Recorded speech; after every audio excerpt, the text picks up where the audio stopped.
एक समय की बात है। किसी राज्य में एक राजा हुआ करता था।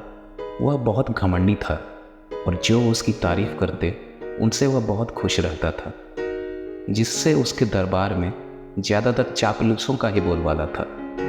प्रजा के हित और समस्याओं पर किसी का ध्यान नहीं जाता था। पर एक दरबारी जो सच्चा और ईमानदार था, उसने राजा की आंखें खोलने का प्लान बनाया। उसने दूसरे देश से कुछ लोग बुलाए और राजा से बोला, महाराज, ये दूर देश के बुनकर हैं, बहुत शानदार कपड़ा बुनते हैं। मैंने आपके लिए खास इन्हें बुलाया है। ये सोने चांदी के तारों से आपके लिए बहुत सुंदर पोशाक बुनेंगे, जैसा आज तक किसी ने देखा नहीं होगा। वह पोशाक जादुई होगी, जो सिर्फ सच्चे और ईमानदार लोगों को ही दिखाई देगी। झूठे और बेईमान लोगों को वह बिल्कुल दिखाई नहीं देगी। राजा बहुत खुश हुआ और उनकी मांग के अनुसार सोना, चांदी, हीरे, जवाहरात सब कुछ दिया और कपड़े बुनने के लिए एक मकान भी दिया, जहां वो आराम से अपना काम कर सकें। मकान में कपड़ा बुनने का काम शुरू हो गया। कुछ दिनों बाद राजा ने अपने दरबारियों को भेजा कि जाकर देखो कपड़ा कैसा बन रहा है। जब दरबारी वहां पहुंचे तो उन्होंने देखा कि बड़े बड़े सांचों में कपड़ा तो बुना जा रहा है, पर उन्हें दिखाई नहीं दे रहा।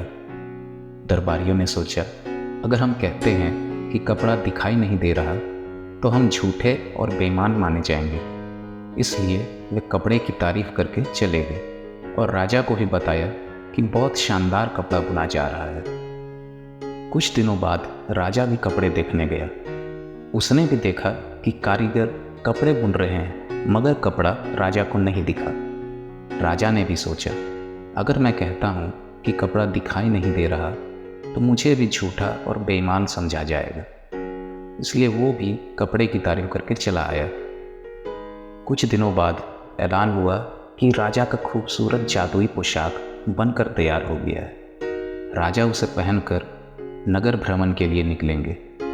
शहर के सभी लोग अपने अपने घरों से बाहर राजा के स्वागत के लिए खड़े रहे।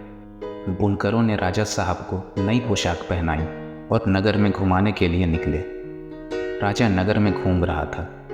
कपड़ा किसी को दिखाई नहीं दे रहा था। फिर भी पूरे नगर की जनता जोर जोर से चिल्ला रही थी कि राजा की पोशाक बहुत शानदार है, ऐसी पोशाक हमने आज तक नहीं देखी।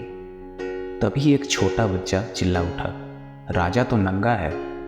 राजा चौंका और उसने सोचा, एक छोटा बच्चा ना ही झूठा हो सकता है और ना ही बेईमान। उसने तुरंत उस दरबारी को बुलाया और हकीकत पूछी। तो उस दरबारी ने बताया, महाराज, ना ही कोई कपड़ा बुना गया है और ना ही कोई कपड़ा आपको पहनाया गया है। ये सब एक नाटक था जो मैंने सिर्फ आपकी आंखें खोलने के लिए किया था, ताकि आप समझ सकें कि आप चापलूसों से घिरे हुए हैं। दोस्तों, हमारी असली पहचान हमारे काम और हमारे उसूलों से बनती है, ना कि किसी की खुशामद से।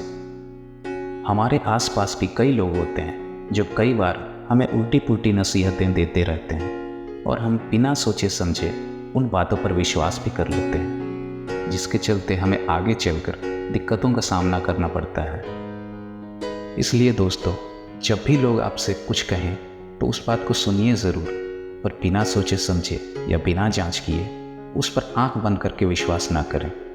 दोस्तों, ये थी हमारी आज की कहानी। कहानी पसंद आई हो तो वीडियो को लाइक करें और चैनल को सब्सक्राइब करें। धन्यवाद।